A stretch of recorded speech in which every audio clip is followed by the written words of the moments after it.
We don't have time for them anymore. They can differ with us. They can disbelieve all of this. It doesn't bother us. Because we know the countdown has begun. We know it's just a little bit more time. When a Muslim army will destroy the state of Israel, the Holy Land will then be liberated. The true followers of Ibrahim alayhi salam will then take control of the Holy Land. The state of Israel of Sulaiman alayhi salam will be restored by Isa alayhi salam. And the Prophet said, sallallahu ta'ala alayhi wasallam, he said that Jesus will rule as a just hakim adil, a just ruler from Jerusalem. And so the prophecy will be fulfilled. And the golden age will be restored. But it is the followers of Muhammad alayhi salatu wasalam which would have inherited the legacy of Sulaiman alayhi salam. It is now 10:20, and I have finished the first part of the lecture. That is, I have finished that part of the lecture which pertains to Dajjal in his capacity of Al-Masih. If we had the time to go to the second part, which we don't, we would now proceed to the methodology. How does Dajjal achieve his objectives? What is his methodology? The Prophet said, alayhi salatu wasalam, every messenger of Allah has warned his people about Dajjal. But I'm going to tell you something that no one has ever said before me. So this is very important. Dajjal sees with one eye, his left eye. He's blind in the right eye. It looks like a bulging grape. How could this be so important? A one-eyed man. That no prophet of Allah ever spoke about it. That this had to be saved until the very last prophet. What is there so important about a one-eyed man? There was a one-eyed man in 1967 who was a very good general. Moshe Dayan. There was a one-eyed man who led the British fleet to defeat the French at Trafalgar. Lord Nelson. So one-eyed men could do great things. So what is there so significant about Dajjal's one eye? Maybe it is not to be understood literally. Let's see.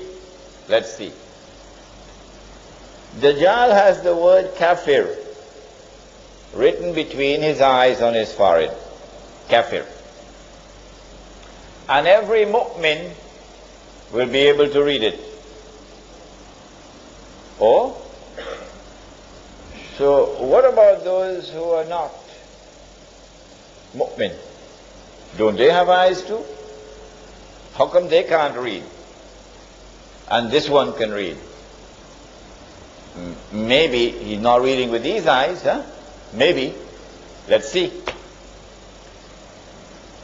Every mu'min will be able to read it, whether he is katib, can read and write, or ghair katib.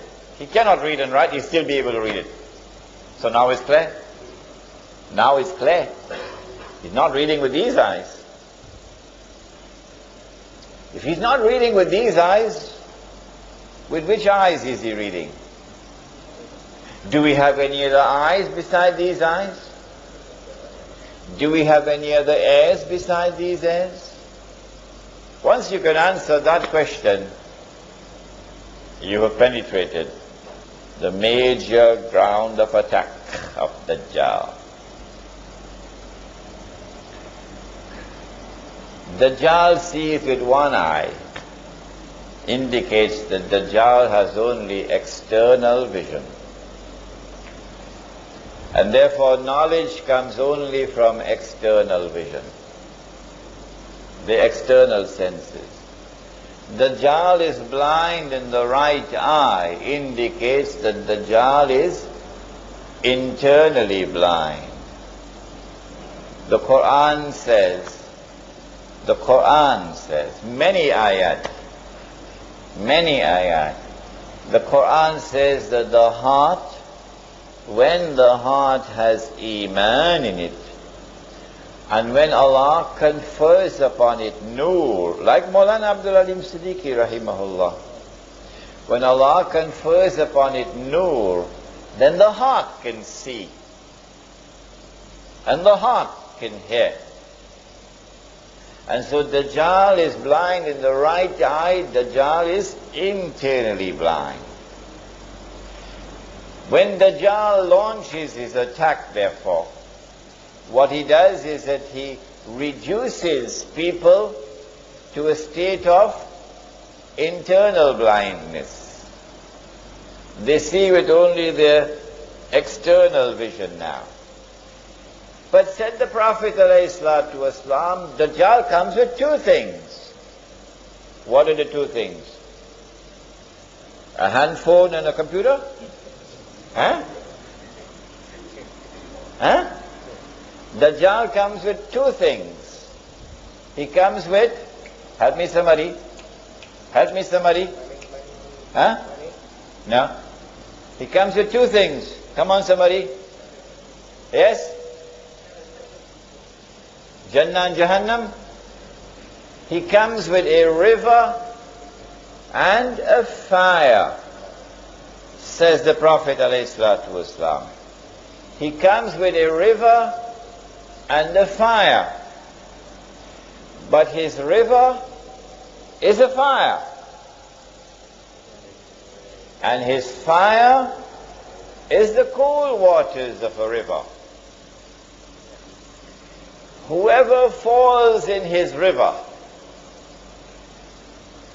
will have his load of sin increased. And whoever falls in his fire would be relieved of his load of sins. In other words, the age of Dajjal will be an age in which appearance and reality would be completely different from each other. If judgment is based only on external observation, then judgment will be based on external appearance. But the internal reality is different. And so judgment would be wrong. And this is why Surah Al-Kahf has given us the story of, come on somebody, of Musa alayhi salam and Khidr alayhi salam.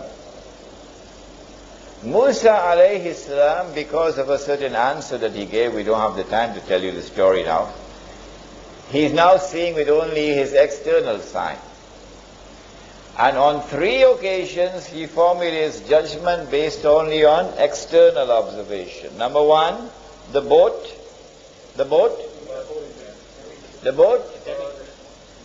How come only some people are shaking their heads and the others are looking at me strangely? Do you read Surah Al-Kahf? Huh? The boat. Huh? Number 2, the boy. Number 3, the wall. Those of you who are not shaking your head, you better go and read Surah Al-Kahf now, On all 3 occasions, he's wrong. He's wrong. His judgment is wrong. So, even if you have a PhD from MIT,